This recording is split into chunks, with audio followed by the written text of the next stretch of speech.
બનાસકાંઠાના ડીસામાં ધોધમાર વરસાદ વરસ્યો અને મુશળધાર વરસાદથી ખેતરો બેટમાં ફેરવાયા છે।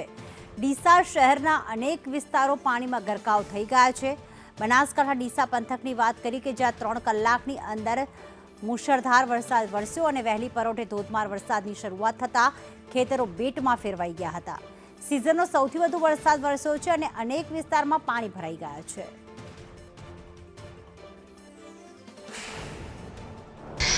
ગુજરાતમાં અતિ ભારે વરસાદની આગાહી બાદ ડીસા પંથકમાં વહેલી પરોઢથી જ વરસાદ પડી રહ્યો છે।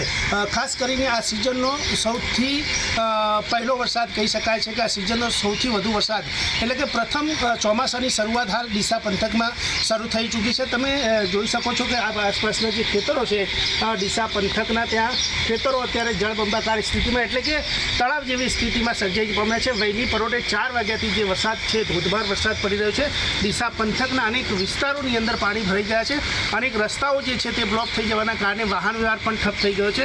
શહેરની સ્થિતિની વાત કરીએ તો શહેરમાં પણ નીચાણવાળા વિસ્તારોની અંદર પાણી ભરાઈ જવાના કારણે અનેક મકાનોની અંદર પણ પાણી ઘૂસ્યા હોવાના સમાચારો મળી રહ્યા છે અને નગરપાલિકાની ટીમ હાલ શહેરની અંદર ફરી રહી છે અને જે પાણીનો નિકાલ કરવાની વ્યવસ્થા કરવામાં આવી રહી છે।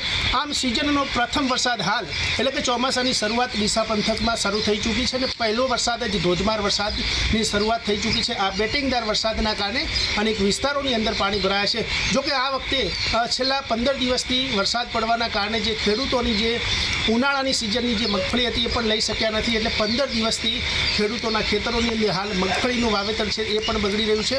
એટલે કે જે ચોમાસાનું જે વાવેતર કરવાનું છે તે પણ ખેડૂતો લેટ પડી રહ્યા છે અને હાલમાં જે ઉનાળાની જે મગફળી પડી રહી છે તે પણ ખેડૂતોને નુકસાન મોટું થઈ રહ્યું છે અને હાલમાં સમગ્ર પંથકમાં ધોધમાર વરસાદ છે। વહેલી સવારે 4 વાગ્યાથી જ વરસાદની શરૂઆત થઈ ચૂકી છે અને સમગ્ર ડીસા પંથકમાં હજુ પણ ધોધમાર વરસાદ વરસી રહ્યો છે એટલે કે ચોમાસાની વિધિવત શરૂઆત હાલ ડીસા પંથકમાં થઈ ચૂકી છે। ભારત સંદેશા।